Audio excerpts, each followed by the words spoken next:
So welcome back. Those days are dead. I hope you found Dr. Bertrand's comments, his speech as inspiring as I did. He is a remarkable talent, and we are so pleased that we have so many Project Lead the Way schools here in Northwest Indiana. I don't know if he mentioned this or not, that we have 50 different programs operating, both biomedical and the engineering program, and that is fantastic. That really does set the stage. Once again, Linda Walishansky, president of the Center of Workforce Innovations, and I'm so glad you are here.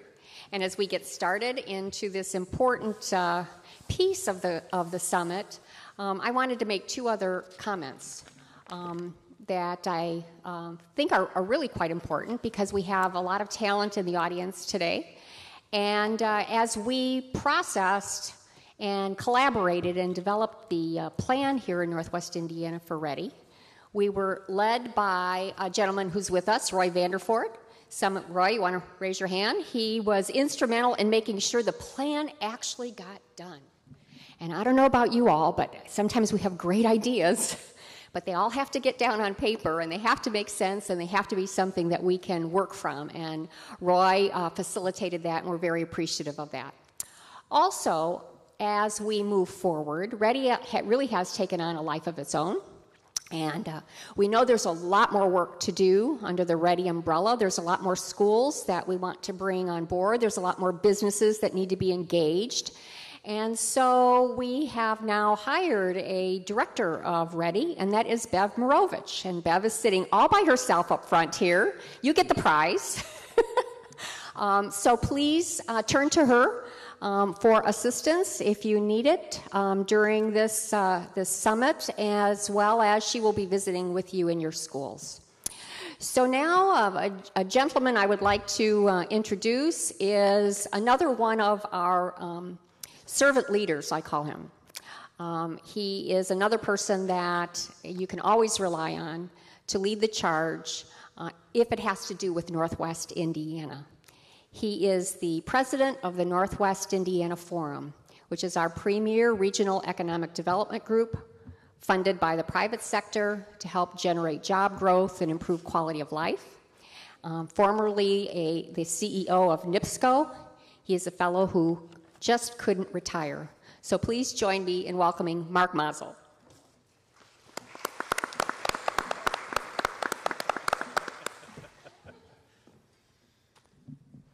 Thank you. Well, it looks like this thing's going to be a lot of fun to play with as it keeps flopping down in front of us.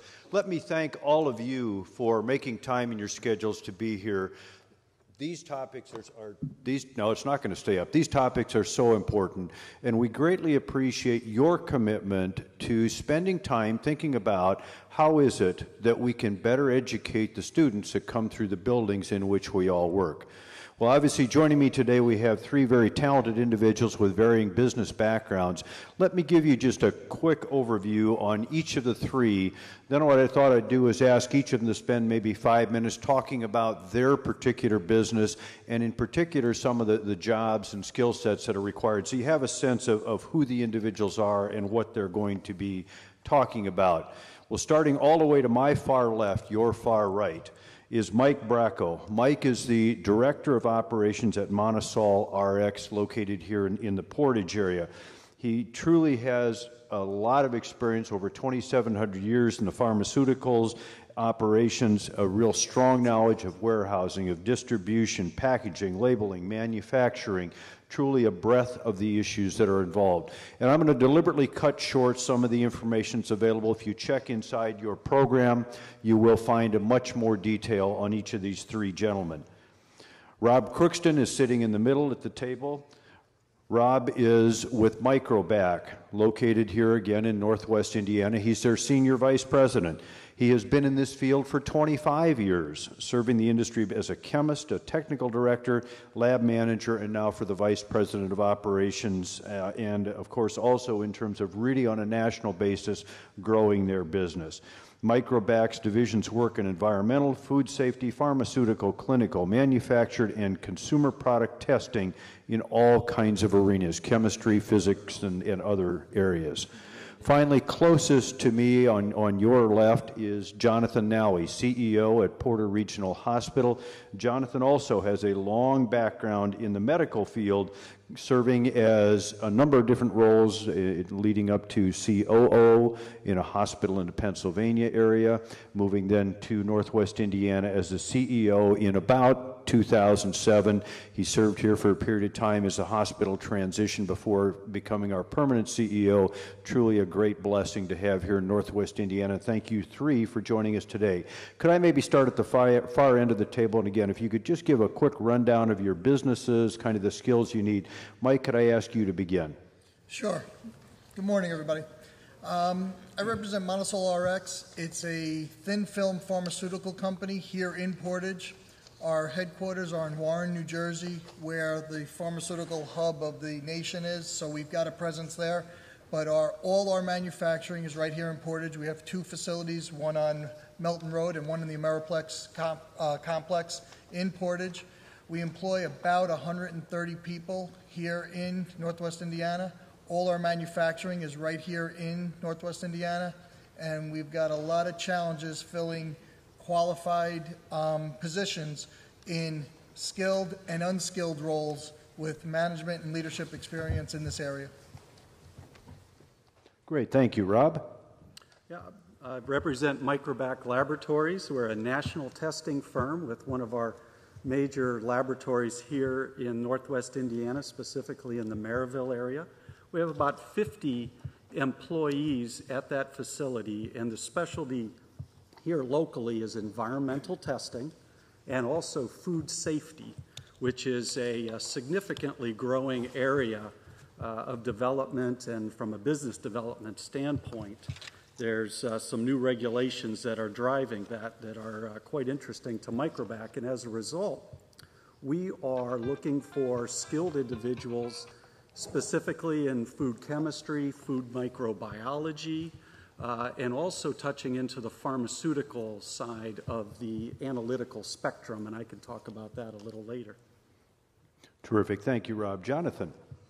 Good morning, everybody. My name is Jonathan Nally. I'm the CEO of Porter Regional Hospital. Porter is one of 138 hospitals that comprise community health systems based out of Franklin, Tennessee. Again, I think the for-profit healthcare hub of the United States. Challenges that we continue to, I think, experience are based on the evolution of healthcare and really the science of medicine. As medicine becomes more and more advanced, the level of education needed for specific jobs, both clinical and non-clinical, continue to increase. In addition to the evolution and expansion of medicine and healthcare, the need for then additional skilled and unskilled jobs to service that industry continues to grow and become more and more competitive, thus having health systems throughout the United States and really worldwide compete for the best talent that brings about an educational component, but then also a personal growth, personal responsibility component as well in terms of how we service our customers. Terrific. Well, I think you can see we have three wonderful individuals to spend some time sharing about their views as employers of individuals across Northwest Indiana. Now, looking at the program you all have, it says the goal of this particular session is to engage with the audience, which the only way I can think that's going to happen is if you all ask a question. Now, I've got a bunch of questions, and I'll be happy to stand up here and ask them, and I suspect there's one person in this whole room that cares about these questions, and that's probably me.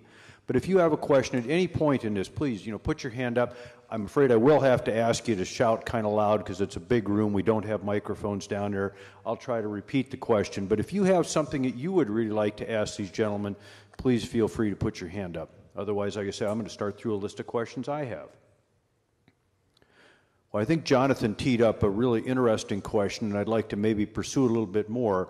From your perspectives, the changes in the skill sets that are needed, the different kinds of things that you look for now compared to previous employees you might have hired. Would you all mind talking a little bit about how has that evolved over time, and what is it that you need as you look at an employee? Also, Go ahead. it's been interesting. The evolution we have experienced in healthcare has been over the past 50 years, and it seems as if every 5 to 10 years that evolution continues to increase and speed up. And thus you're seeing take, for example, radiation therapy. So if you have cancer, you need radiation therapy, you're going to use a machine that delivers radiation beams to you to treat several different types of cancers. The technology in those machines has increased so much as to deliver a stronger, more defined radiation beam to treat that tumor. And thus, you're seeing an increase in the types of math and science elements that are deployed in how not only that machine is operated, but in addition to it, you've got a level of science in how the radiation is computed to be delivered to that patient. You've got the need then for clinical staff to be on board to monitor that patient's vital signs while they're experiencing that treatment. And then on the back end of it, you have got a physicist that helps keep the calibration of that machine in check, all during the course of a treatment of a normal 6 or 7 day a week treatment process. So when you look at the element of that specific field, math and science have grown to be even greater than they were 10, 20, 40 years ago when that level of technology was just in its infancy. And so thus, when we look at applicants for various clinical and non-clinical jobs, math and science have grown to become such a cornerstone with it. The other cornerstone that we see is the ability for critical thinking and problem-solving skills, as well as how is it those employees are taking on personal responsibility for their actions, as to how they conduct themselves, how they present themselves to their peers, how they present themselves to the patients in the community, and how it is they operate in that work environment with a high math and science background. Well, Mike, Rob? No, it was very interesting, especially when you touched on the quality control. One thing that we have noticed over the last, let's say, 20 years within the analytical testing service industry, which is where you would put Microbac, is technology has driven unbelievable advances in instrumentation, testing capabilities, the needs have definitely changed. When I started my career, it was a very chemistry-oriented business. You needed a chemist at every location, at every instrument, and it was an extremely what I'll call manual process. Leapfrog to today, and as you can imagine, the processing capabilities from a computer standpoint and technology standpoint have allowed a level of automation that wasn't even dreamed about some 20 years ago. And as a result of that, the individual that might be engaged in operating, let's say a GCMS, which stands for gas chromatography mass spectroscopy, to run something like that, which we've got about 12 of them, very near to here, and I've got operators in front of each one of those, the skill sets are quite a bit different. So now you're looking at more computer savvy, you're looking at quality assurance, ethics and operational performance skill sets that really are key. The chemistry is still there, but I'll have to admit that some of that has been automated to the point where we are able to bring people fully up to speed on some very advanced instrumentation, an expert level after 2 or 3 years, where in the past this may have taken 10, 12 years of experience to gain the same level of aptitude.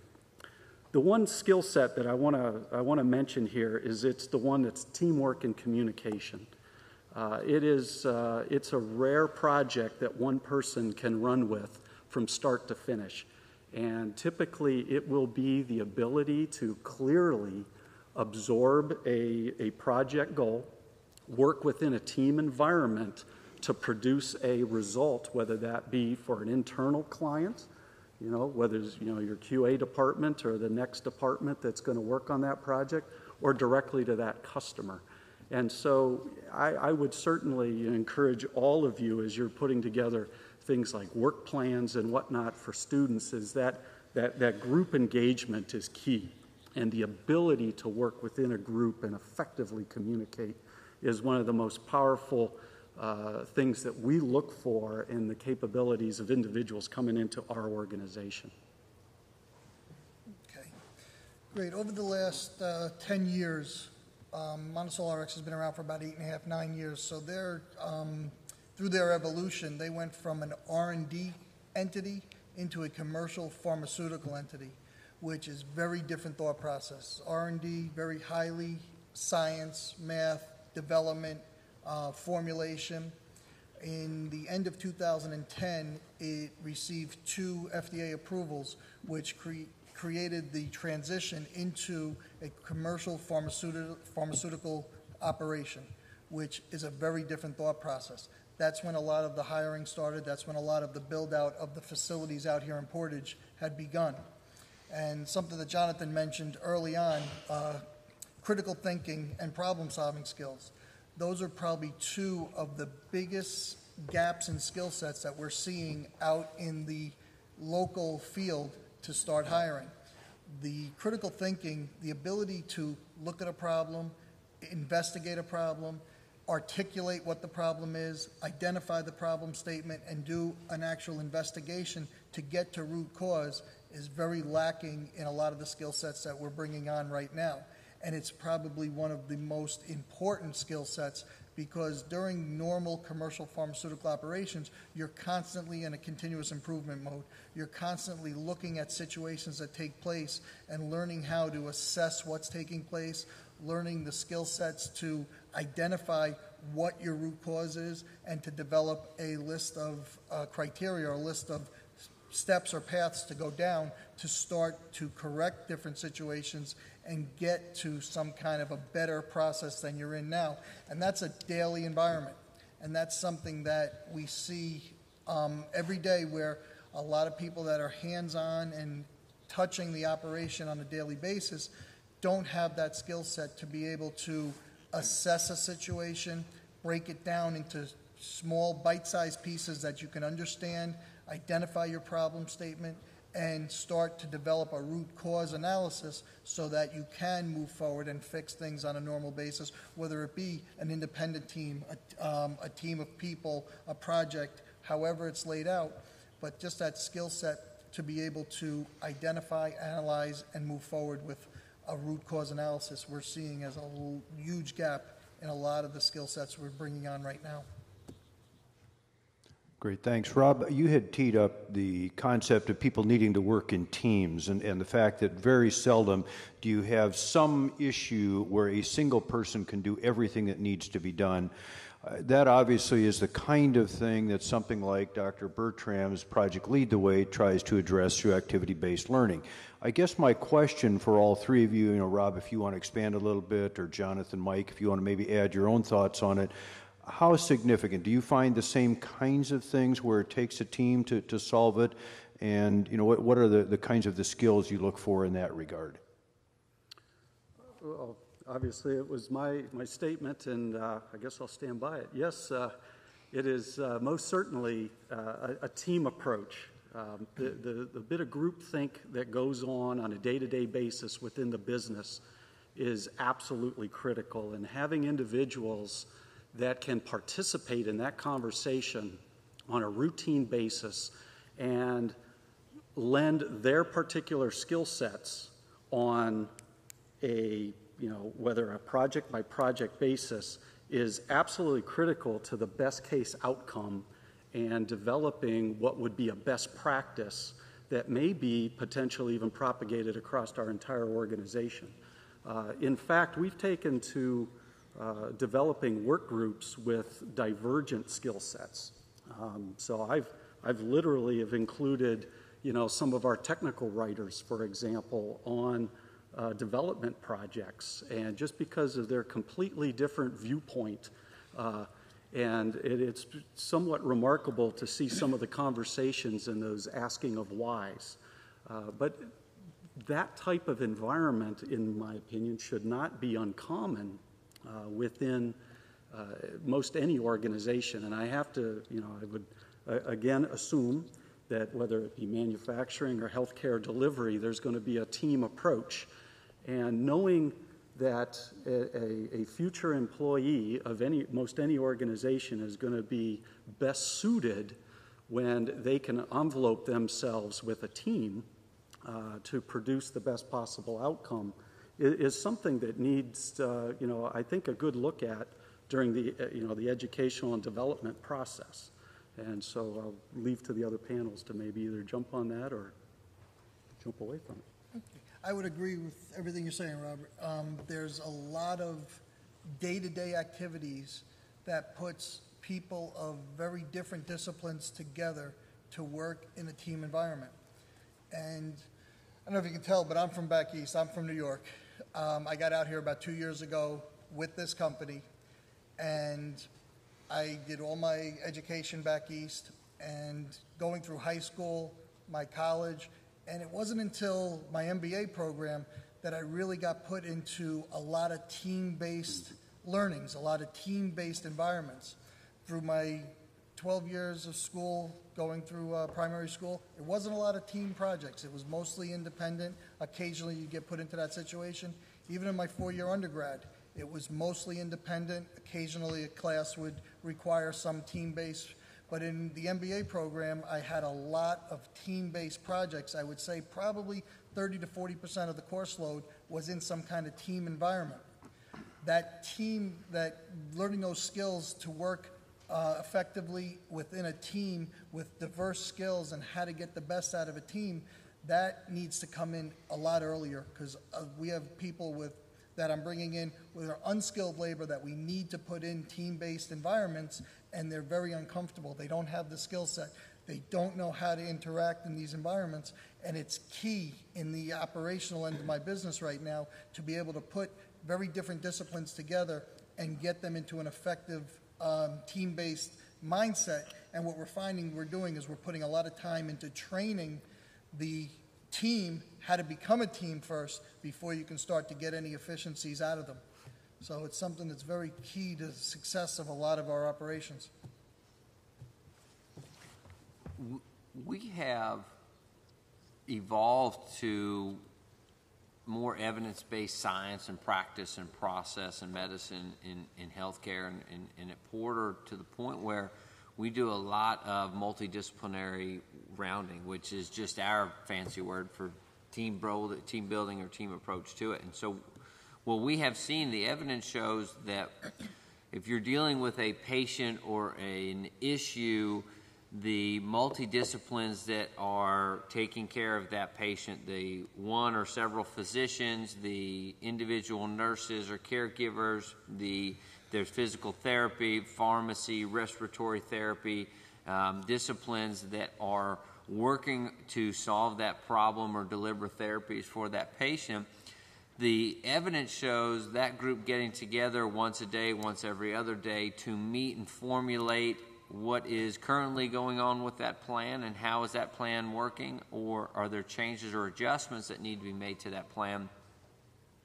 We're finding that in healthcare, that patient is getting better faster, they're receiving their therapies quicker, and thus we have that team-based approach that is critical in that we've got to have several different disciplines across several different levels of thought process and education and experience and you name it, get together, and they've got to do it in a way that's focused on the patient, not their own individual feeling or thoughts or education or background. It's got to be centered around the patient. So it's just as critical in our field as we would the others, especially in an environment where 40 years ago, you might have the physician and the nurse be the only two caring for an individual patient. Well, as evolution in science has expanded, you saw the dawn of new career fields. You saw physical therapy, you saw respiratory therapy. You also see the introduction of jobs based on what he was talking about in terms of automation in science. People are being trained to do functions that 10, 20, 30, 40 years ago, one individual, or let's say a physician, may be performing that function. A nurse practitioner may form that function. Or we may have lab techs have lab phlebotomists draw specimens and load the machines because of automation that a lab technician would run. So we're seeing that evolution of individuals performing functions that they may not have 10, 20, 30 years ago because of advancements in science and math. Great, thank you. Again, are there questions? Are we hitting topics that are important to you? Yes, sir, please.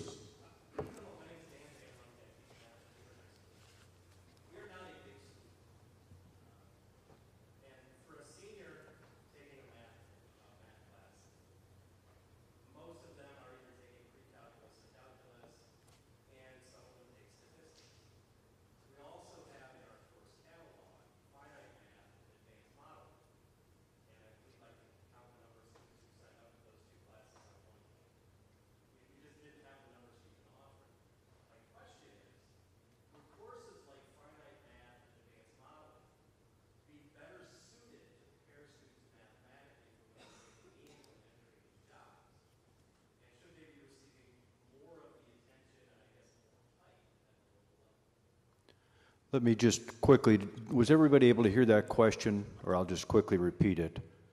The gentleman's from Hebron High School, so a little bit smaller school. They do offer calculus, but they don't offer, for example, modeling or finite analysis. And the question was basically, is that a limitation as far as you all are concerned? Do you see students that it would have really helped them on their career choices had they been able to have more of the higher advanced math? Did I get that reasonably close? Okay, terrific. Please.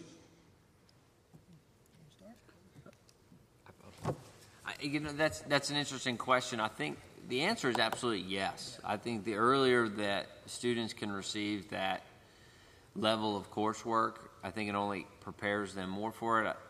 My unknown would be, where would the connection be related to any type of post-high school graduate work that they would require?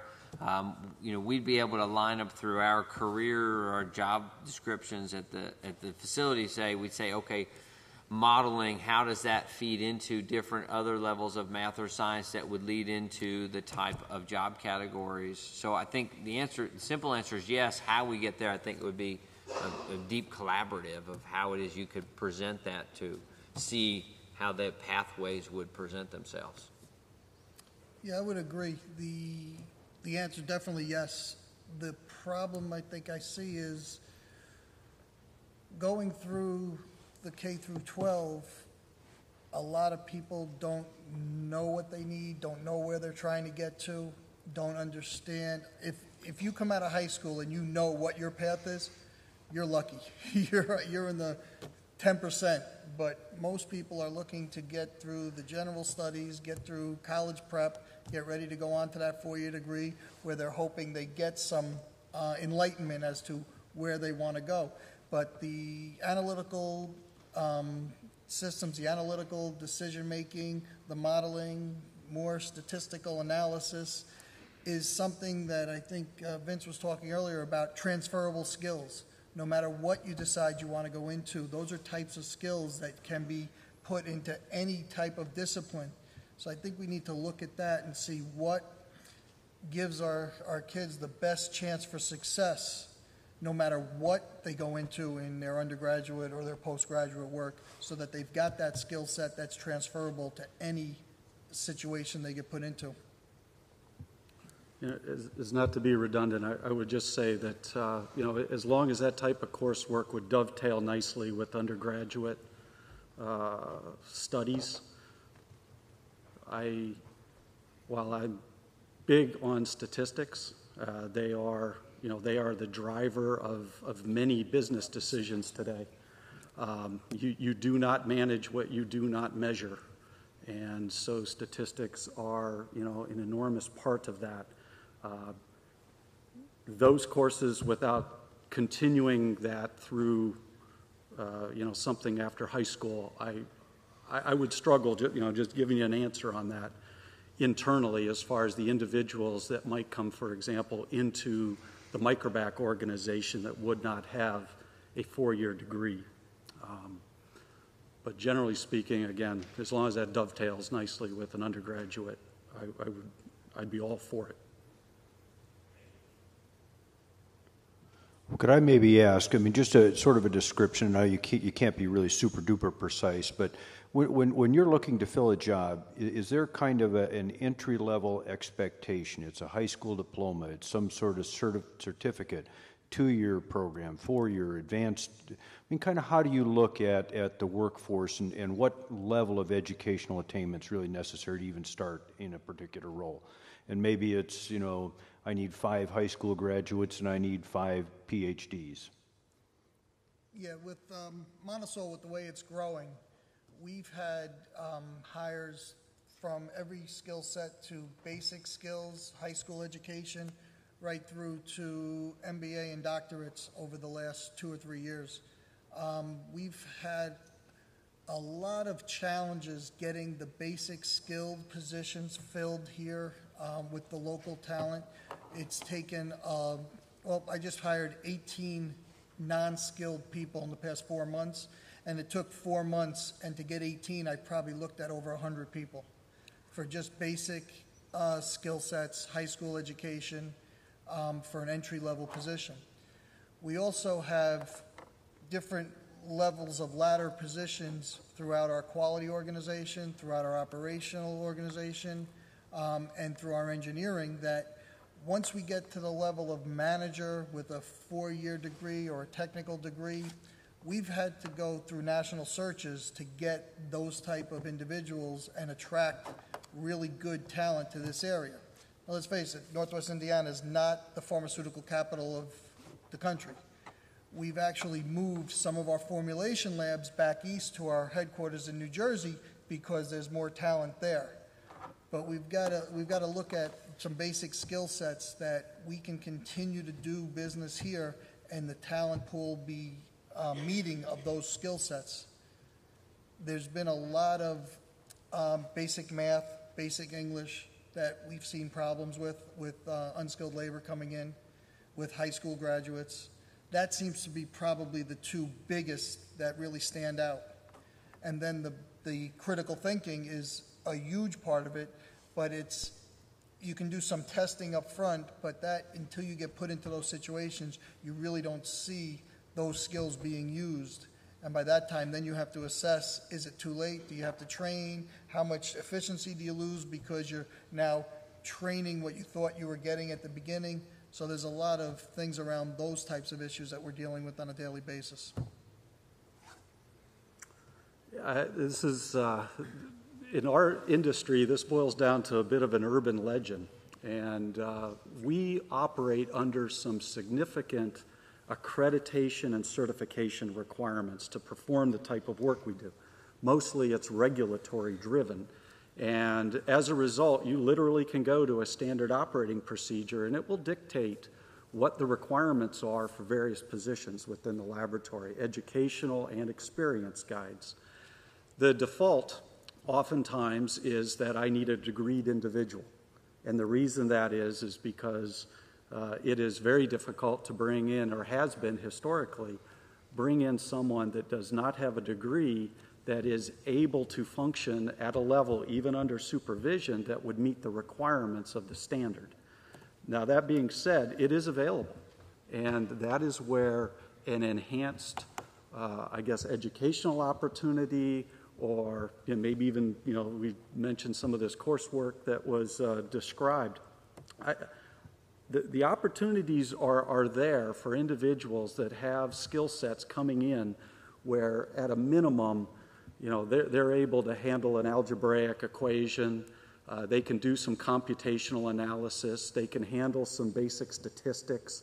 That is an absolute requirement to be at the bench or certainly in front of a piece of equipment doing analytical testing in our environment. So I would have to say that, especially in this area, and to echo something that Michael just said, I look at not necessarily the new employee coming in at an analyst level, but as soon as you get to a supervisor level or above, I look back before I came in here today, and it's been 10 years since I've hired anybody out of Northwest Indiana to fill one of those roles. I've gone East Coast, I've gone South, I've gone California, St. Louis, a number of other places as I look at the managers within the building. So the circumstance that, at least that I see, is that there is opportunity if we could enhance the individual skill sets.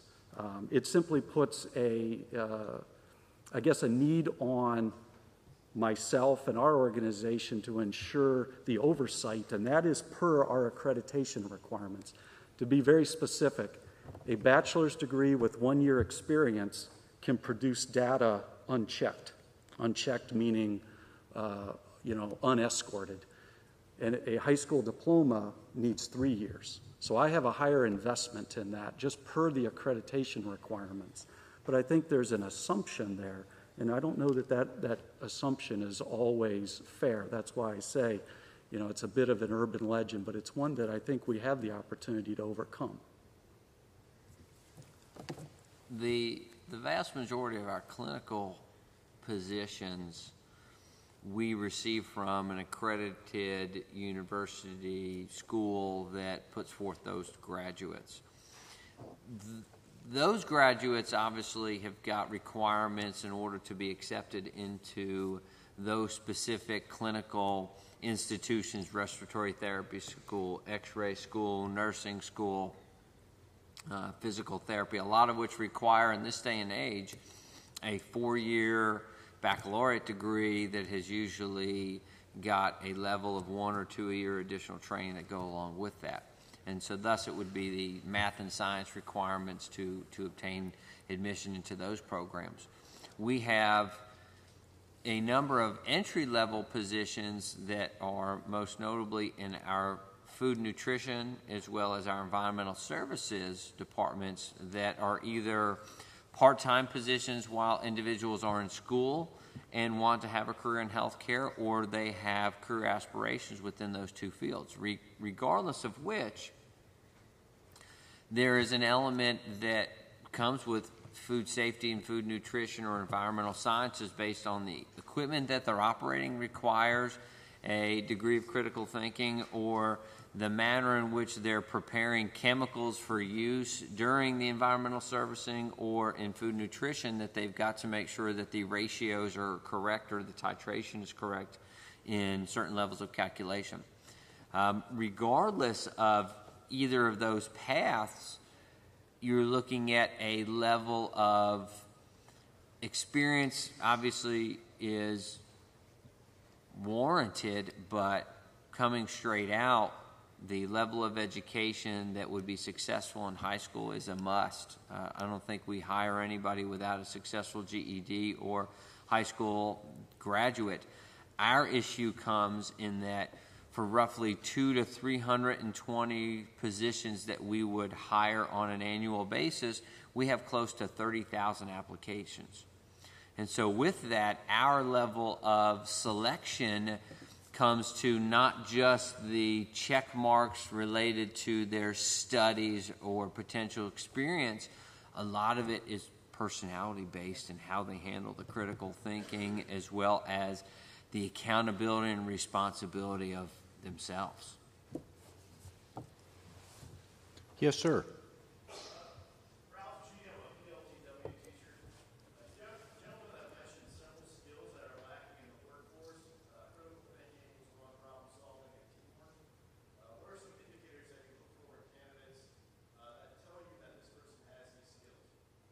And again, just to repeat the question, the concern is there have been a number of the softer skills mentioned, critical thinking, teamwork today. What are kind of the things you look for as you try to assess, does a candidate for a position have those skills?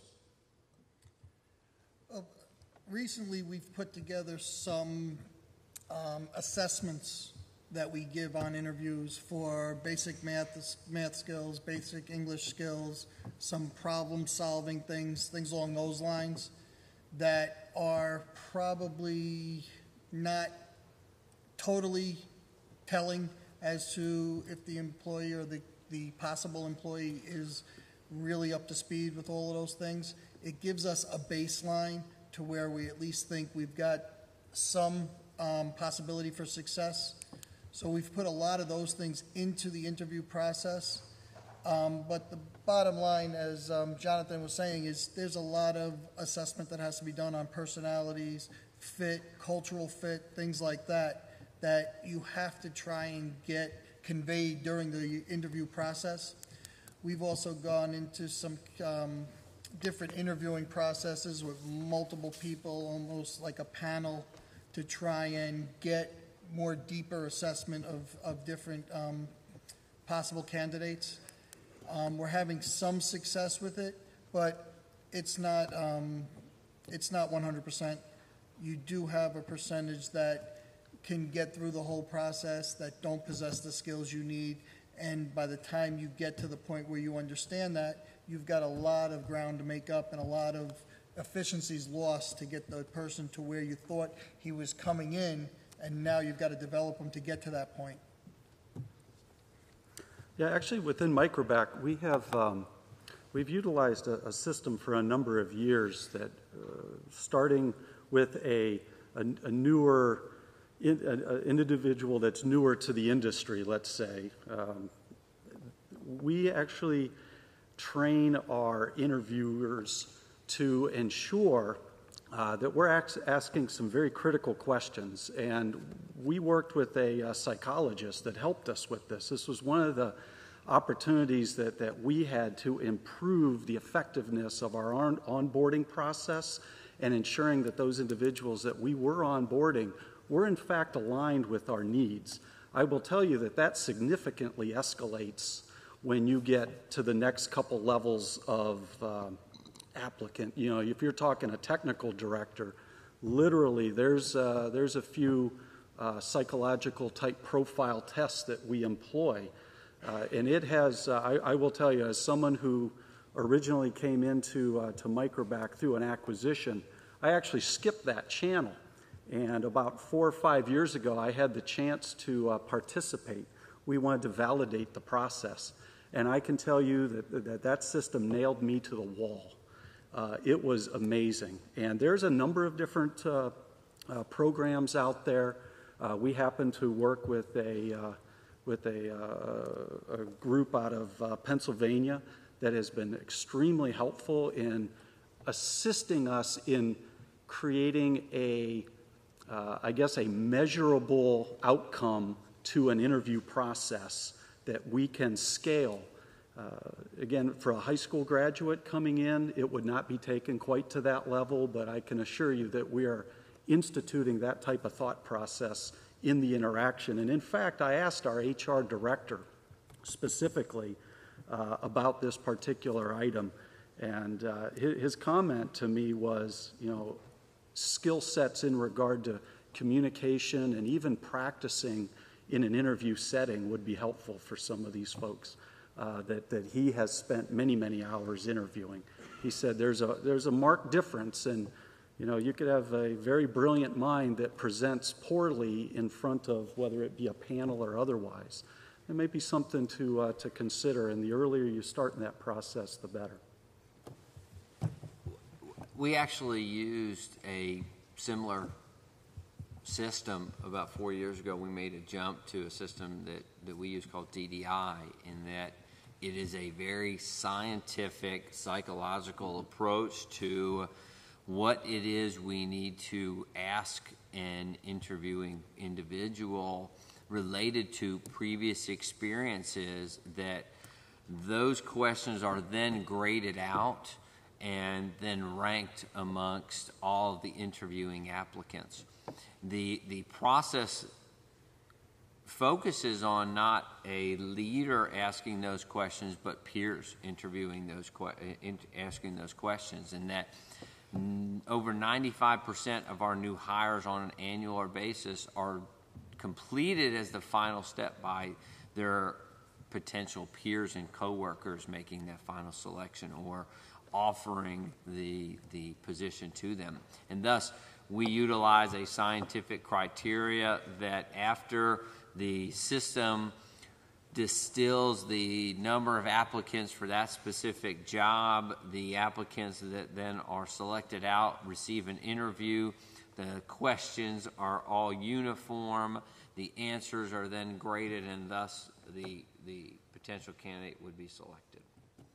Okay, we are almost out of time, so if I could, let me ask each of you in a minute or so, if you had the opportunity to address a group of high school students, what would you tell them? What's the piece of advice? What's the information you would share with them?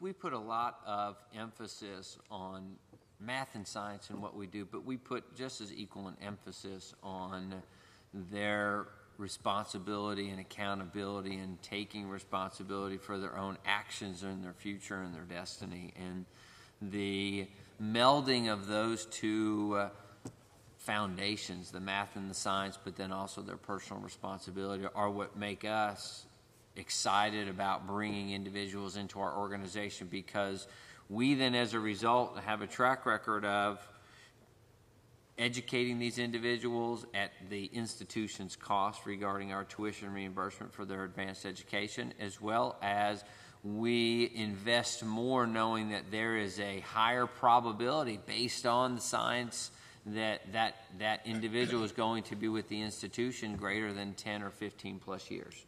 And we try to share with those individuals that their drive, their accountability, as well as the math and science, is what will land them a successful position with our institution for their careers. That's excellent. Rob? I mean, first off, I'm assuming I'm talking to someone who's very interested in math and science, and I guess I'd start off by, telling them make sure they thank a teacher.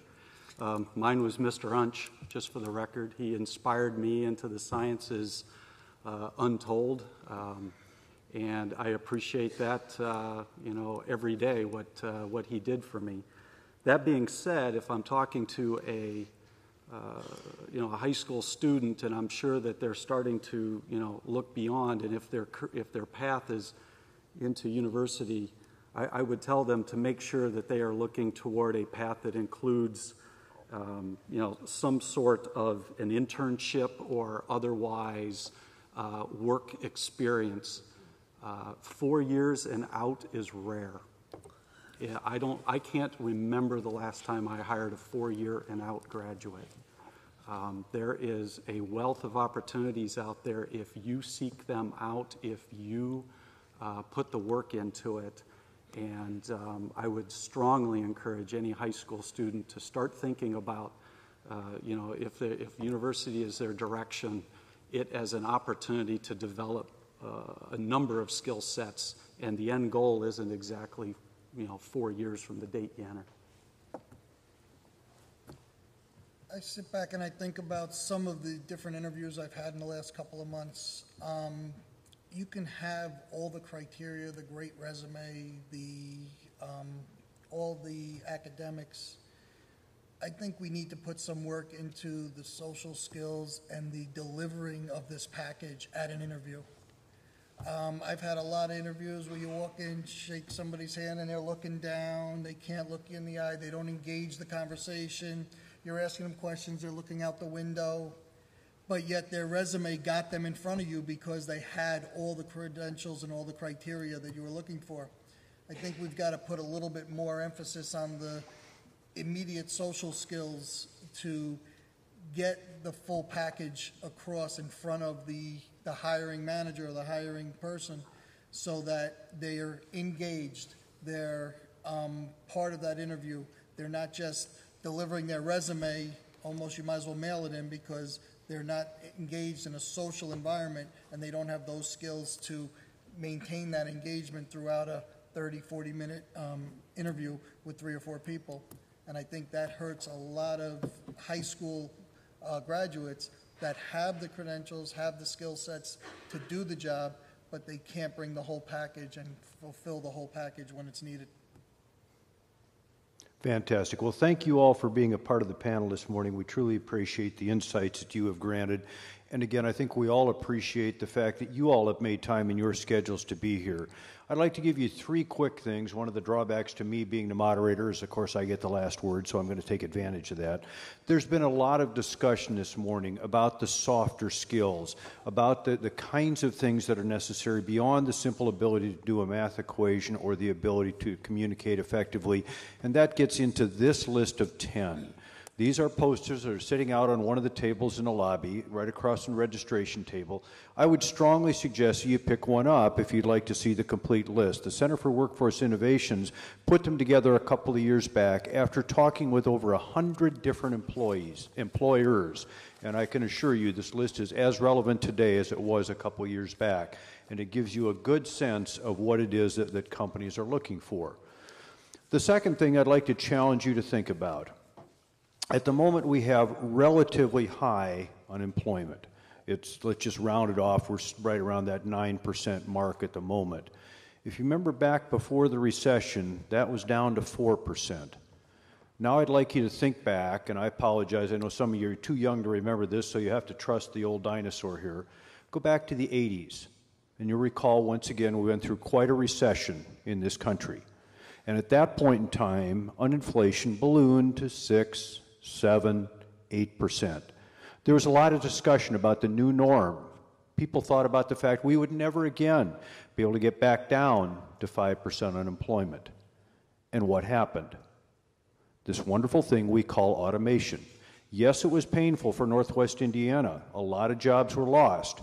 We now, picking one industry as an example, make more steel. It's a higher quality steel. But the jobs inside of those steel mills are dramatically different than what they were at the beginning of the 1980s. The question I have for you at this point is, are we at another inflection in our economy? Is something about to change? And if so, as educational professionals, how do we adapt? How do you adapt to be prepared for whatever those new requirements are going to be in the job set?